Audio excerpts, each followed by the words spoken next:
ফিলিস্তিন জিন্দাবাদ, ফিলিস্তিন জিন্দাবাদ, ইরান জিন্দাবাদ। এই মুহূর্তে আমাদের হাতে এসে পৌঁছেছে কিছু অঘোষিত আন্তর্জাতিক সংবাদ। শুরুতেই জানিয়ে দিচ্ছি সংবাদ শিরোনাম। ইরানকে জবাব দিতে কঠিন হুঁশিয়ারি দিয়েছেন নেতানিয়াহু। জানিয়ে দিচ্ছি ভারতের রাফায়েল যুদ্ধ বিমান রুখে দিতে পাকিস্তান সেনাবাহিনী মোতায়েন করে আসিফ এবং রুখেও দেন, দাবি করছেন খাজা আসিফ। অন্যদিকে গাজায় হামলা বাড়াতে রিজার্ভ পরিমাণ সেনা প্রস্তুত করেছে ইসরায়েল। জানিয়ে দিব ইউক্রেনের সাথে যুদ্ধে জিততে আমাদের পারমাণবিক অস্ত্রের প্রয়োজন হবে না, বলছেন পুতিন। সর্বশেষ জানিয়ে দিচ্ছি ইসরায়েলের পুরো আকাশ অবরোধের ঘোষণা, সন্ত্রাসী হুতির ক্ষুব্ধ এবার নেতানিয়াহু। এতক্ষণ শুনছিলেন সংবাদ শিরোনাম, এবার বিস্তারিত। তবে তার আগে আপনি যদি ফিলিস্তিন এবং ইরানকে সমর্থন করে থাকেন অবশ্যই কমেন্ট সেকশনে ইয়েস লিখে আপনার সমর্থনটি নিশ্চিত করুন এবং ভিডিওটি যদি ভালো লাগে একটি লাইক করবেন। পরবর্তী আপডেট পেতে চ্যানেলটিকে সাবস্ক্রাইব করবেন এবং সম্পূর্ণ ভিডিও দেখার অনুরোধ রইল। ইসরায়েলি বিমানবন্দরে হুতির হামলা, ইরানকে জবাব দেওয়ার হুঁশিয়ারি দিয়েছেন নেতানিয়াহু। ইসরায়েলের বেন গুরিয়ন আন্তর্জাতিক বিমানবন্দরে হুতিদের হামলার জবাব দেওয়ার প্রতিশ্রুতি দিয়েছেন দেশটির প্রধানমন্ত্রী বেনিয়ামিন নেতানিয়াহু। তিনি আরও বলছেন ইরানকেও এই হামলার পরিণতি ভোগ করতে হবে। এক প্রতিবেদনে এ তথ্য জানিয়েছে কাতার ভিত্তিক সংবাদ মাধ্যম আল জাজিরা। যাচাইকৃত ছবি এবং ফুটেজ অনুসারে রোববার ইরান সমর্থিত ইয়েমেনের বিদ্রোহী গোষ্ঠী হুতি ছোড়া একটি ব্যালিস্টিক ক্ষেপণাস্ত্র ইসরায়েলের বিমানবন্দরের সীমানায় আঘাত হানে। এর ফলে একটি রাস্তা ও যানবাহন ক্ষতিগ্রস্ত হয় এবং বিমান চলাচল বন্ধ হয়ে যায়। ইসরায়েলি সেনাবাহিনী নিশ্চিত করেছেন তাদের প্রতিরক্ষা ব্যবস্থা বেশ কয়েকবার ক্ষেপণাস্ত্রটি গুলি করে ভূপতিত করতে ব্যর্থ হয়েছে, যদিও এটিকে বাধা দেওয়ার চেষ্টা করা হয়েছিল। এ ক্ষেপণাস্ত্র হামলায় ৮ জন আহত হয়েছেন বলে জানিয়েছে প্যারামেডিকেরা। ইসরায়েলি সংবাদ মাধ্যম জানিয়েছে যুক্তরাষ্ট্রের নির্ধারিত উন্নত থার্ড সিস্টেম ও তেল আবিবে দূরপাল্লার আরও প্রতিরক্ষা ব্যবস্থা ক্ষেপণাস্ত্রটি ভূপতিত করতে ব্যর্থ হয়েছেন। এ হামলায় প্রতিক্রিয়ায় সামাজিক যোগাযোগ মাধ্যমে নেতানিয়াহু লেখেন, হুতিদের আক্রমণ শেষ পর্যন্ত ইরান থেকেই এসেছে। তিনি লেখেন, ইরান টেরর মাস্টারদের বিরুদ্ধে বিমানবন্দরে হুতি হামলার জবাব নির্দিষ্ট সময় ও স্থানে দেবে ইসরায়েল। ইসরায়েলের হুমকির জবাবে ইরানের প্রতিরক্ষা মন্ত্রী আজিজ নাসির জাহেদ বলছেন, আমেরিকা বা ইসরায়েল আক্রমণ করলে তেহরান পাল্টা আক্রমণ করতে বাধ্য হবে। ভারতের রাফায়েল যুদ্ধ বিমান রুখে দিয়েছে পাকিস্তান, দাবি করছে খাজা আসিফ। সাম্প্রতিক সীমান্ত উত্তেজনার সময় ভারতীয় রাফায়েল যুদ্ধ বিমান পাকিস্তানের ইলেকট্রিক জ্যামিং প্রযুক্তির মুখে পড়ে পিছু হটতে বাধ্য হয়েছে বলে দাবি করছে পাকিস্তানের প্রতিরক্ষা মন্ত্রী খাজা আসিফ।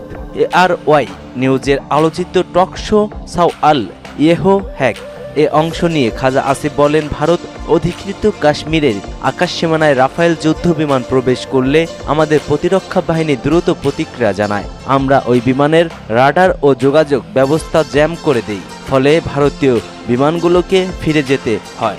এই বক্তব্যের মাধ্যমে পাকিস্তান সরকার প্রথমবারের মতো স্বীকার করল তারা রাফায়েল যুদ্ধ বিমান প্রতিহত করতে সক্রিয়ভাবে ইলেকট্রনিক যুদ্ধ কৌশল ব্যবহার করেছে। উল্লেখ্য, রাফায়েল হলো ভারতীয় বিমান বাহিনীর সর্বাধুনিক যুদ্ধ বিমান, যা ফ্রান্স থেকে আমদানি করা হয়েছে। গাজায় হামলা চালাতে রিজার্ভ পরিমাণ সেনা সরবরাহ করেছে ইসরায়েল।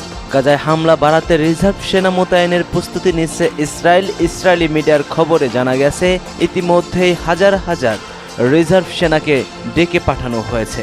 এই উদ্যোগে অঞ্চলটিতে আরও বড় আকারের সামরিক তৎপরতার ইঙ্গিত স্পষ্ট হয়ে উঠেছে, যা আগত দিনগুলোতে সংঘাতকে আরও শক্তিশালী ও রক্তক্ষয়ী করে তুলতে পারে। CNN, AP, রয়টার্স ইসরায়েলি প্রতিরক্ষা বাহিনী IDF-কে জানিয়েছে, আগামী কয়েকদিনের মধ্যে হাজার হাজার রিজার্ভ সদস্যকে সক্রিয় বাহিনীতে অন্তর্ভুক্ত করা হবে।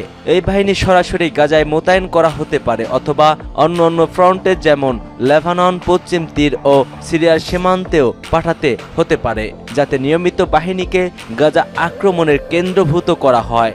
নতুন এই পদক্ষেপের মাধ্যমে গাজায় নতুন আক্রমণ শুরুর প্রস্তুতি চলছে। ইসরায়েলি সরকার জানিয়েছে 2025 সালকে যুদ্ধ বছর হিসেবে ঘোষণা করা হয়েছে এবং 4 লাখ রিজার্ভ সেনাকে ডেকে আনার পরিকল্পনা চলছে। তবে এই পদক্ষেপের ফলে দেশটির শ্রমবাজারে চাপ বাড়ছে এবং অনেক কর্মী তাদের চাকরি হারাচ্ছেন।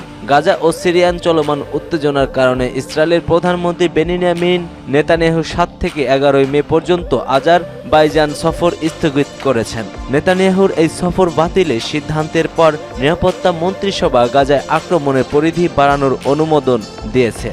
পারমাণবিক অস্ত্র ছাড়াই ইউক্রেন যুদ্ধ শেষ করে জিতবেন রাশিয়া, বলছেন পুতিন। রুশ প্রেসিডেন্ট ভ্লাদিমির পুতিন এক মন্তব্যে বলেছেন, ইউক্রেন রাশিয়ার যথেষ্ট শক্তি ও সম্পদ রয়েছে যুদ্ধকে যৌক্তিক পরিণতিতে নিয়ে যাওয়ার জন্য। তবে তিনি আশা প্রকাশ করেছেন এই যুদ্ধে পারমাণবিক অস্ত্র ব্যবহারের প্রয়োজন হবে না। এক প্রতিবেদনে এই খবর দিয়েছে বার্তা সংস্থা ANCN।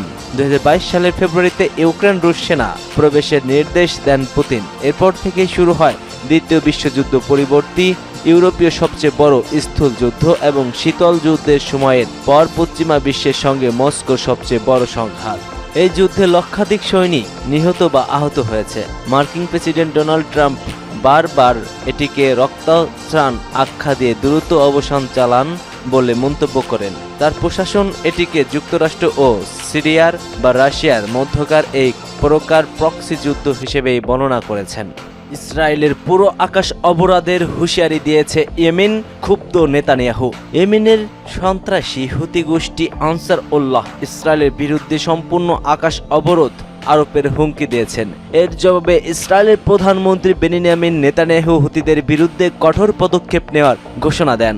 এক বিবৃতিতে হুতিদের সামরিক মুখপাত্র ইয়াহিয়া সারি বলেছেন, ইসরায়েল গাজার বিরুদ্ধে আগ্রাসন বাড়ানোর সিদ্ধান্ত নেওয়ায় আমরা ইসরায়েলের বিমানবন্দর, বিশেষ করে বেন গুরিয়ন বিমানবন্দরকে লক্ষ্যবস্তু করব।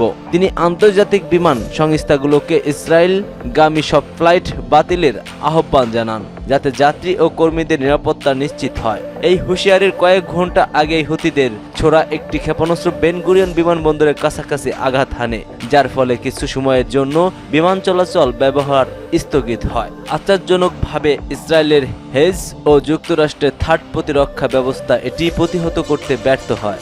এদিকে নেতানিয়াহু এক ভিডিও বার্তায় বলেন, আমরা আগেও সন্ত্রাসী হুতিদের বিরুদ্ধে অভিযান চালিয়েছি, ভবিষ্যতেও চালাবো। এটা হবে না যে একবার আঘাত করলাম হয়ে গেল, বরং একের পর এক আঘাত চালিয়ে যাবে ইসরায়েল। তিনি ইরানকে এ হামলার জন্য দায়ী করে বলেছেন, তাদের মদতদাতা ইরানকেও সময় ও প্রয়োজনে উপযুক্ত জবাব দেওয়া হবে। এই উত্তেজনার মধ্যে যুক্তরাষ্ট্র ইয়েমেনের রাজধানী সানার দক্ষিণে আল সাওয়াদ এলাকা, রাস ইসা বন্দর ও হুদাইদা প্রদেশের কামারান দ্বীপে একাধিক বিমান হামলা চালায়।